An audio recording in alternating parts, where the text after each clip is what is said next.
40일 안시성 승리에는 비밀이 있다. 당태종은 645년 고구려를 침공하여 여러 성을 함락시키고 안시성 공략에 들어간다. 연개소문은 고연수와 고혜진에게 15만 군사를 맡겨 안시성 구원에 나서게 했지만 6월 23일 안시성 사심이 앞 주필산 인근에서 대패했다. 안시성은 고립무원에 빠졌는데 주필산에서 대승을 거두고 안시성을 포위한 당나라군이 40여일간 공격하지 않은 것이다. 송나라 때 사마광이 집필한 자치통감에는 주필산 전투 직후 있었던 고구려 측의 움직임이 하나 기록되어 있는데 연개소문이 보낸 말갈 사절이 거대한 이익을 조건으로 진주가한에게 당을 공격하라고 제안했다. 몽골고원에는 설현타라는 세력이 있었는데 강대국은 아니었지만 당나라 변방을 괴롭힐 정도의 힘은 있었다. 진주가한은 당태종에게 혼인 사기를 당한 적이 있었는데 설현타는 7월 중순경 당나라 북쪽 국경을 침공했다. 이에 당나라군은 두 개의 전선이 생겼고 황급히 병력을 보내 설현타를 막게 했는데 당태종은 안시성을 눈앞에 두고도 40여일간 움직일 수 없었고 안시성은 40일의 소중한 시간을 벌었다. 전라도의 아귀도 아니다. 경상도의 짝귀도 아니다. 지리산의 작두도 아니다. 1259년 6월 만주 요양 고려 태자 왕전이 강화 요청을 위해 몽케칸을 만나러 가는 길이었다. 세상이 몽골의 천하가 되었다는 것을 알게 된 고려는 더 이상의 저항은 의미가 없음을 깨닫게 된다. 그런데 갑자기 몽케칸이 사망했다는 급보가 들려온다. 몽골 황실은 당장 쿠빌라이와 아릭 부케의 계승 분쟁으로 돌입했는데 쿠빌라이는 강남에서 군대의 위세를 자랑하고 있었고 아릭 부케가 수도를 장악하고 있어 다소 우세했다. 이런 안개 전국에서는 고려로 귀환하는 것이 상책이나 상인의 DNA를 가지고 있던 왕전은 고급 정보들과 특유의 감각으로 결단을 내리는데 당시 형인 몽케칸과 사이가 좋지 않았고 유력한 후원 세력도 없었던 쿠빌라이를 선택한 것이다. 결국 왕전의 도박은 성공했고 그가 황제에 오르자 고려가 내건 6가지 조항을 파격적으로 수용했는데 오랜 항전으로 국력이 고갈되고 왕권이 약화된 고려는 나라와 민족을 건 도박이 성공함으로써 한 세기 동안 비교적 평안한 시기를 보낼 수 있었다. 우리나라 역사를 통틀어 왕이 되어서는 안 될 자가 왕이 된 적이 있었는데 백성과 수도를 버리고 이렇게 도망을 많이 간 왕은 없었다. 고려의 현종이나 조선의 선조와는 비교할 수가 없으며 그들은 몽진을 갔어도 결국 전쟁에서 승리한 승자였다. 1623년 인조 반정 후 공을 세우고도 대접을 잘 받지 못하고 영모제로 공작을 당한 이괄이 15,000명의 정예 군사로 난을 일으켜 한양을 점령했다. 이괄의 난과 관련된 칼부림이라는 재미있는 웹툰이 있는데 보는 것을 추천하나 일단 보면 끊을 수 없다. 외국군도 아니고 국내 병사에 의해 한양이 점령당한 적은 조선 역사에 단 한 번도 없었다. 이를 피해 그는 공주로 피신하는데 이것이 그의 첫 번째 몽진이다. 인조는 공주 공산성에서 떡을 맛보고 이것 참 절미로구나 하며 떡 이름이 뭔지 물어봤는데 귀조차 좋지 않던 인조가 임신애가 바친 떡을 인신애가 바친 떡으로 잘못 알아들어 인절미가 되었다는 믿거나 말거나 하는 이야기가 있다. 이괄의 난으로 북방의 경계가 허술해진 틈을 타 광해군의 원수를 갚는다는 명분으로 1627년 후금이 쳐들어오는데 이것이 정묘호란이며 인조는 강화도로 피신하는데 이것이 두 번째 몽진이다. 여진족은 본래 수렵을 기반으로 명나라와 조선과 생필품을 얻기 위해 교역을 했는데 기온 하락으로 명나라와 조선의 작황이 부진해져 여진족과 교역할 잉여 식량이 없었다. 게다가 누르하치는 명나라의 선전포고를 하여 식량을 더욱 구할 수 없었고 식량난에 처한 후금으로서는 조선에 주목할 수밖에 없었다. 그래서 후금이 정묘호란에 승리하였을 때도 가장 강력하게 요구하였던 것이 국경의 시장을 열어 교역을 하자는 것이었다.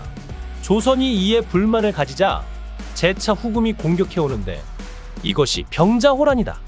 이에 인조는 강화도로 다시 피신하려다 길이 막혔는데 조선의 봉화보다 후금의 기병이 더 빨라 개성에서 봉화가 추월당했으며 남한산성으로 피신했다가 결국 삼전도의 굴욕을 겪는다. 인조는 항복을 요구하는 홍타이지에게 국서를 보낸 적이 있는데 신에게 안타깝고 절박한 사정이 있기에 폐하에게 호소하려 합니다. 아무리 폐하에게 은덕을 입어 나라를 다시 세울 수 있다고 하더라도 오늘날 인정을 살펴보건대 반드시 신을 임금으로 떠받들려 하지 않을 것이니 이것은 신이 두렵게 여기는 바입니다. 제발 살려달라는 눈물 나는 읍소였다. 실제로 인조의 항복 후 오랑캐를 섬기는 나라가 부끄럽다며 과거도 안 보고 조정에 나가는 것을 기피하는 현상이 유행했다. 조선에 승리하고도 후금은 기온 하락으로 여전히 식량난을 겪었는데 1641년 볼모로 잡혀있던 소현세자에게 더는 식량 제공은 어려우니 직접 농사를 지으라고 통보한 것은 유명한 이야기다. 병자호란 이후 수십만의 백성이 포로로 끌려갔고 1644년 조선은 5만 4천 녀석의 쌀을 청나라에 바쳤으며 1645년 청의 20만 석 요구에 겨우 10만 석을 맞추어 보냈다. 당시 10만 석은 조선 호조의 1년 예산과 맞먹었는데 그 해 청나라는 조선의 단물을 쪽쪽 빨아먹고 결국 산해관을 넘는다. 영화 남한산성을 보면 식량이 부족하다는 보고를 듣자 인조는 이런 말을 한다. 아껴서 오래 먹이되 너무 아끼지는 마라. 1세기에서 3세기에 전성기를 누린 부여는 고구려 동천왕 때만 해도 8만 호에 달하는 인구를 과시하며 3만 호에 불과한 고구려를 압도했다. 그러나 4세기에 들어 주변 유목 민족의 침략을 받으며 쇠퇴하다가 5세기 말 고구려에 스스로 투항해 복속되었다.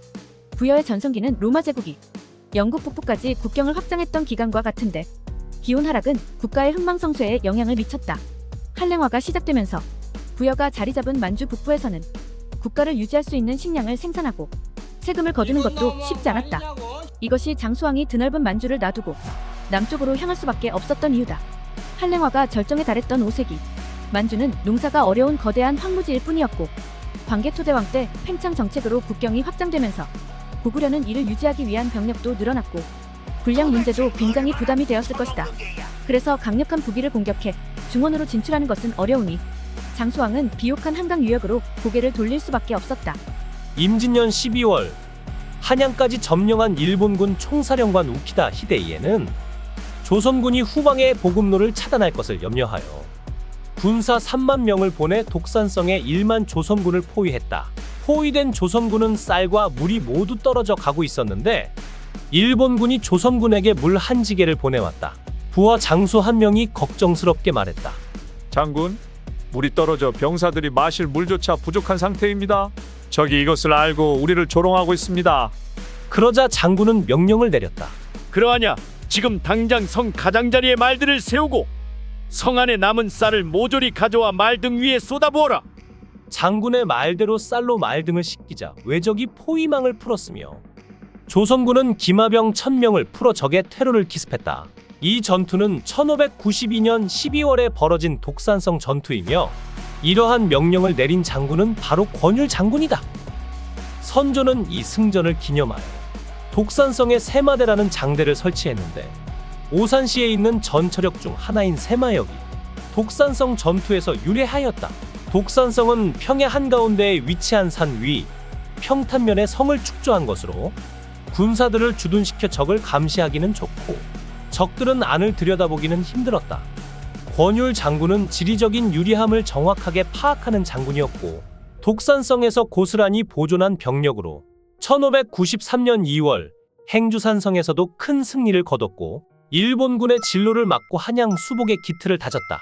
조선에서 사치를 유일하게 장려했던 군주 연산군이 연은분리법의 시연을 직접 보며 이제 은을 넉넉히 쓸 수 있다며 합족해했다. 그리고 닷새 뒤 조선 최대의 은광이었던 단천에서 은을 캐도록 지시했는데 중종 반정으로 연산군의 시대가 끝나고 반정 이듬해 중종은 은광 개발을 금지했다. 중종 37년 1542년 조선은 큰 충격에 빠졌는데 일본 사신이 8만년 양의 은을 가져와 무역을 요구한 것이다.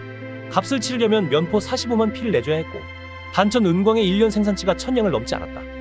일본은 어디서 이러한 막대한 양의 은을 구했던 것일까? 은광 개발이 금지되자 많은 기술자들이 일본으로 건너갔는데 이와미 은광에서 나는 은광석은 납이 다량으로 섞여 있어 연은분리법은 신이 내린 선물과 같았다. 17세기에 이르러 일본은 세계 은 생산량의 3분의 1을 캐냈는데 은광사는 일본의 다이묘들에게 큰 자산이었고 이와미 은광은 1584년 도요토미 히데요시에게 넘어갔다.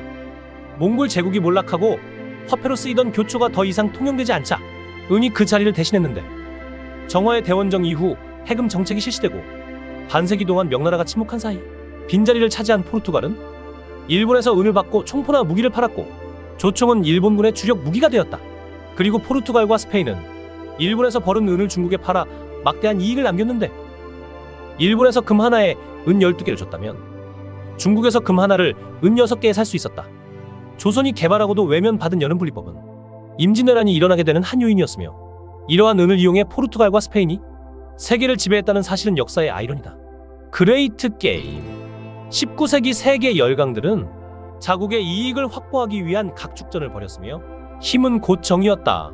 대양으로 진출하려는 러시아와 이를 저지하려는 영국은 유라시아 대륙을 체스판으로 삼아 거대한 게임을 벌이고 있었는데, 이것이 세계사에서 그레이트 게임이라고 불리는 패권 경쟁이다. 폴 해밀턴, 영국에서 명명한 거문도의 이름이다. 거문도는 여수항에서 115km, 제주도에서 100km, 일본의 나가사키와 중국의 상하이에서도 중간에 위치, 러시아의 부동항 블라디보스토크에서 1200km 떨어져 있는데, 617명의 영국 해군이 1885년 4월 15일 상륙하여 거문도의 세 개의 섬 중 사람이 살지 않는 고도에 임시 병영과 요새를 건설했다.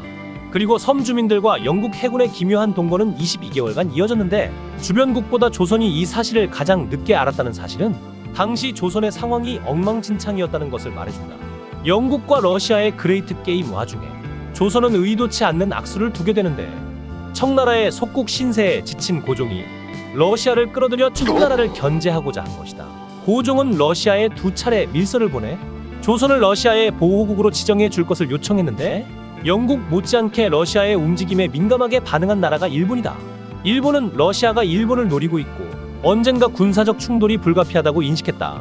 영국은 조선이 러시아에 넘어가지 않되 외교적으로 청나라에 종속되는 쪽을 선호했는데, 청일 전쟁의 패배로 청나라가 조선에서 영향력을 상실하고 러시아가 치고 들어오자 영국은 다급해졌다. 당시 영국은 보어 전쟁이 발이 묶여 병력을 파견할 여력이 없었는데, 이때 영국의 눈에 들어온 것이 일본이다. 1902년 체결된 영일 동맹은 일본의 날개를 달아주었다. 일본이 러시아를 상대로 전쟁을 벌일 수 있었던 것도, 조선을 합병하겠다는 꿈을 꿀 수 있었던 것도 영일 동맹이 있었기에 가능했다. 전쟁에서 가장 중요한 요소는 돈인데, 일본은 영국의 도움으로 국가 예산의 10년치에 해당하는 막대한 돈을 러일 전쟁에 투입할 수 있었으며, 러시아가 자랑하던 발틱 함대는 영국의 방해로 먼 항로를 택할 수밖에 없었고, 흑해에서 아프리카를 거쳐 한반도까지 9개월에 걸쳐 37,000km를 항해해 한반도에 도착했으나 이미 극심하게 지친 상태에서 일본 해군에 대패하고 스시마 인근에서 수장되고 마는데, 이것은 조선이 세계사에 만들어낸 그레이트 게임이었다. 탐관 우리를 벌주는 암행어사의 대명사 박문수. 하지만 박문수는 암행을 한 적이 없다. 그는 직설적인 성격이었고 조정에서는 이단아 취급을 받았다. 왕에게도 직언했고 과격한 말도 불사했는데, 한 번은 왕을 똑바로 쳐다보고 말하는 것을 보고 다른 신하가 용언을 다른 함부로 보았다 꾸짖었다. 이에 박문수는 신하가 아버지인 왕을 쳐다보는 게 무슨 문제가 된다는 말입니까? 호 쳐받고 아부나 떨지 말고 얼굴 보고 이야기합시다. 사실 박문수의 이런 언행을 받아줬던 왕은 영조였는데, 영조가 세제로서 제왕 준비가 한창이던 1724년, 박문수는 영조보다 3살 나이가 많은 스승이었다. 박문수가 영남에 있을 때 포항 앞바다에 잡다한 집기며 관등이 떠내려오자 함경도에 수해가 났음을 짐작하여 왕의 허락 없이 구휼미를 보내기도 하였고, 1731년 남쪽에 흉년이 들자 양반이 몸을 쓰는 것은 채통에 어긋난다는 다른 대신들의 반대를 무릅쓰고 직접 몇 달간 소금을 부어서 팔아 백성을 구제하기도 하였는데, 착취당하던 조선의 백성들이 삶이 개선되기를 원하며 그를 암행어사로 만들었다. 노관은 한나라 장수이자 제후왕이다. 한고조 유방과 같은 날 태어났고 한마을에서 자란 불알 친구였다. 유방이 중국을 통일하고 한나라가 통일하는데 화려한 공을 세운 한신과 팽월은 토사구팽 당했으며, 유방이 신임했던 장량과 소아 또한 왕이 되지 못했는데, 공로만 따지면 말석에도 끼지 못할 노관이 친구빨로 연왕이 된다. 기원전 195년 반역 죄인으로 몰린 노관은 흉노족에게 투항하는데, 그가 통치하던 지방은 큰 혼란에 빠진다. 특히 그 와중에 1000여 명의 피난민들이 동쪽으로 떠나는데, 그들을 이끄는 지도자는 만 혹은 위만이라 불렸다. 보통은 이들이 연나라의 땅을 뺏긴 고조선의 유민들로 보는데, 폐수를 건넌 그들은 진나라가 세웠다가 버린 초소인 상하장에 머물면서 고조선의 준왕에게 사절을 보낸다. 준왕은 위만을 박사로 임명하고 백리의 땅을 지배할 수 있는 권리를 주는데, 그것은 서쪽의 변경에서 한나라의 침입을 대비하는 의무를 받아들인 대가였다. 위만은 야망과 능력이 너무도 컸는데 유민을 계속 받아들이고 기원전 194년 불시에 군대를 움직여 고조선의 수도인 왕검성을 점령한다.